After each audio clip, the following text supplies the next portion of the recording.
faut-il manger quand on découvre qu'on est enceinte? Y a-t-il de mauvais aliments? C'est ce qu'on va voir dans cette vidéo. Déjà, commençons par les bases. C'est quoi une alimentation saine quand on est enceinte? Durant votre grossesse, vous allez avoir besoin de différents apports, que ce soit en nutriments, en vitamines, pour soutenir votre corps. Le développement de votre embryon, au tout début de votre grossesse, il est extrêmement rapide. Il va passer de la taille d'un grain de riz à 4 semaines à celle d'un raisin à 8 semaines. Mais ce qui compte, ce n'est pas de manger plus, parce que finalement, votre embryon, il va rester tout petit. Ce qui va être important, c'est de veiller à la qualité de ce que vous allez manger. Et donc, qu'est-ce qu'il faut manger? Eh bien, les bases d'une assiette saine, c'est une assiette qui sera la moins transformée possible et qui sera composée à la fois de légumes, mais aussi d'un apport en protéines. Par exemple, ça peut être de la viande, du poisson, des œufs ou des légumineuses. Il vous faudra également des lipides, des bons gras, avec pourquoi pas des avocats, des noix, des graines. Et il vous faudra également des glucides. Alors par exemple, ça peut être du riz, des pâtes, des pommes de terre, etc. Donc voilà ce qui va être intéressant de manger si vous êtes enceinte. Et d'ailleurs,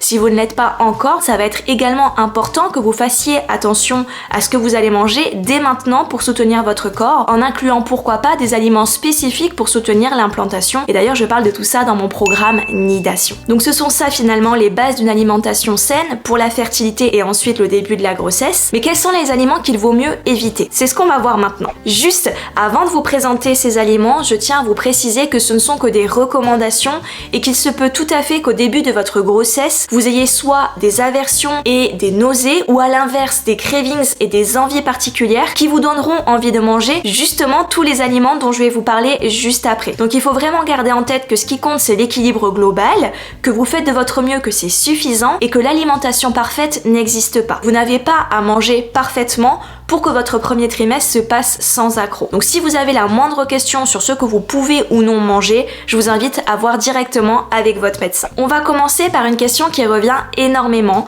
Est-ce que je peux boire du café au tout début de ma grossesse? Il y a un véritable débat autour de cette question parce que potentiellement, boire du café, ça pourrait être lié à un risque de fausse couche. Donc l'American College of Obstetricians and Gynecologists, en août 2010, a découvert que boire une tasse de café par jour n'augmente pas le risque de fausse couche. J'ai d'ailleurs trouvé une citation d'un professeur de l'université de Miami qui dit « Franchement, il n'y a pas de données crédibles indiquant que boire une tasse de café par jour augmente le risque de fausse couche. Cet effet n'est observé qu'après plus de 2 tasses par jour. » Donc ces études, elles montrent qu'avoir un apport modéré en caféine, moins de 200 mg par jour, c'est ok.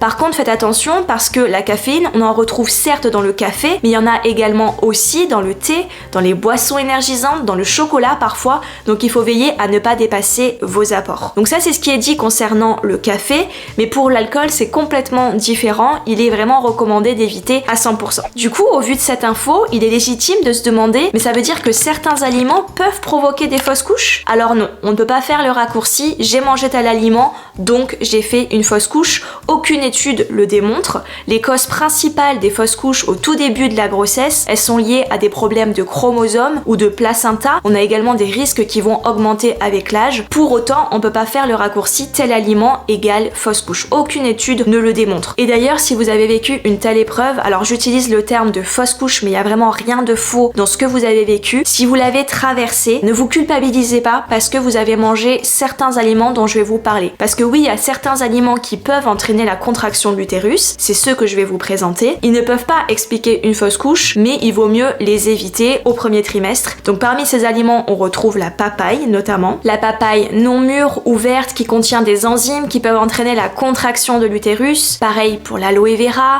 pour l'ananas qui contient de la bromélaïne, ça vaut aussi pour le crabe, toujours dans cette idée que ça peut entraîner des contractions de l'utérus et donc des saignements utérins. Après, il faut mettre quand même tout ça en perspective parce que c'est souvent la quantité de ce que vous allez manger qui va être ou non problématique pour votre grossesse. Et ensuite, il vaut aussi mieux éviter certaines épices et certaines herbes parce qu'elles peuvent stimuler l'utérus et entraîner également des saignements utérins. Donc dans cette idée, pour toutes vos tisanes, même si elles sont pensées pour la grossesse, demandez l'avis de votre médecin pour voir si c'est ou non adapté dans votre situation. Pour le reste, tout ce qui est déconseillé aux femmes enceintes s'applique également pour vous à partir du moment où vous avez un test de grossesse positif. Parmi les aliments à éviter, on retrouve notamment les charcuteries crues et les fromages à pâte molle, comme le brie, le camembert, qui peuvent contenir la listeria, c'est une bactérie nocive. Il y a également les viandes crues ou insuffisamment cuites qui peuvent vous transmettre une infection appelée toxoplasmose qui peut avoir de graves conséquences. Donc en règle générale, la viande elle doit être bien cuite. Il y a également les fruits et les légumes crus mal rincés qu'il vaut mieux éviter parce qu'ils peuvent être contaminés par des bactéries nocives, notamment la toxoplasmose à nouveau. Donc il est vraiment important de bien les laver avec de l'eau propre avant de les manger. Il y a aussi les œufs crus ou insuffisamment cuits qui peuvent provoquer une intoxication alimentaire à la salmonelle. Il y a les fruits de mer, les poissons crus